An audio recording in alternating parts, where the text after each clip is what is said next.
All right, we're 11:11 Central, and I'm so grateful to see you, and thanks for spending your time here. So today we're going to talk about dating someone who has brain damage. I truly, let's be real, when I started, you have to remember I'm a business coach doing marketing and sales, right? And so you think I'd be good at this. And the first thing that I thought I needed to do is just, well, I'll tell people that I have brain damage, I'm disabled, and then no one would want to date me. And that would be easy. Well, turns out that's not going to stop people from dating you. Weird, but that means that you have to really need to do it. Now, the thing that you need to know, someone who has brain damage, is that you need to be trained how to deal with this. And this is not a normal thing. Like everyone teaches you what to do when you go to a restaurant, when to drink water. You know, our parents taught us things, but we weren't taught how to treat someone who has brain damage. So we're a little bit different. And we're just a normal person, but we are different. So the difference with someone who has brain damage, it's all these human things that affect you are just louder. So it's like my whole life is louder. So everything that affects to you, every stress, every normal things are louder to me. And I want to try to get you to understand what it's like from my side. So for me, there's two different parts of me. There's when you start seeing signs. So when you see signs of me getting tired, these signs, you'll have to treat me different. So when I'm healthy and I've eaten and I have lots of sleep and ate food and there's no stress, there's nothing wrong with me and you don't have to do anything different. But if there's stimulation, stress, emotion, being tired, all those normal things are just louder for me. Hey, good to see you. So one of the things that I want to point out is how to treat people different. So when you see these signs, so for me, I will start swearing because I can make a whole sentence out of fuck and you know exactly what I'm saying. So when I use swears, it's not about anger, it's about lazy. They're lazy English. So one of the signs for me is when I swear or I close my eyes or my words will be slower and people want to correct. So what you want to do is you want to ask everyone because one of the first things I found, I was hired a psychologist because I was like, well, okay, I've been through a lot of stuff. I should probably talk to a psychologist. And it was so hard to find a therapist who was trained for brain damage. And so the one that I found, he was a therapist for 20 years. And so when he came and I was like, okay, I have aphasia, apraxia, this is what I am. And then I started talking. And then he didn't know how to treat me. And I was like, dude, you've been doing this for 20 years. How do you not know this? And he was like, well, our brain controls everything. So I have to ask what the symptoms are for you and how you want to be treated.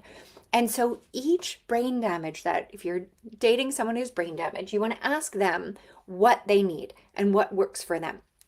So for me, it's I not complain, that's the wrong word. So I will say wrong words. That's one of the signs for me. I will say one word, another one will come out. So our brains are a little bit confusing because my brain will put the exact opposite words in the same place or words that start with the same sound. So B and D's are very close the way our mouth says them. So B's and D's will be switched in my brain.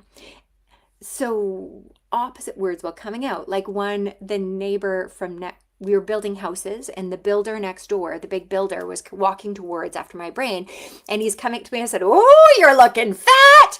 And he looked at me and I was like, oh, fit. I'm trying to say fit. You look fit. And he said, he started laughing. He's like, only you can call me fat, Melody. Only you.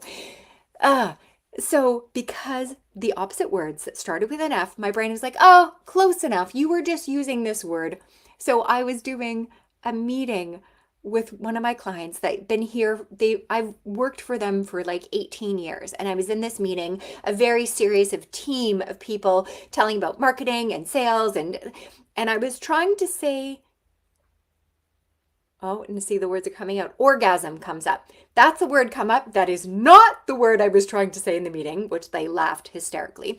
But those are one of the signs that we're talking about. So when you see those signs, it's embarrassing. And it's best just to like let it go. She said the wrong thing. No big deal. Don't try to tell her to make her feel better or anything. For me, I prefer people just pretend that they assume those signs and correcting them. And I change the words of like, I like saying things to the point. And I use tools that help me. So I can do this custom life so that I can do things that I can. So if you're dating someone who has brain damage, you're going to repeat yourself often. And it's best not to say, oh, I already told you. Well, when you brain damage, you make 100 times more mistakes than everyone else. And it freaking sucks and it's embarrassing and you just pretend and not saying anything. Like, you're going to have to repeat yourself multiple times. You're going to have to be grounded. And when I have signs, it helps for slow down a little bit. So when you say a word, it's almost each syllable is a ball that you're throwing to me that I have to grab and I put it to my head. So when you say 4-syllable words, that's 4 balls that I have to grab, organized, and find the definition of it and put them together. So when I have more signs, it helps to speak a little more to the point, say things more to the point and a little slower. That will help.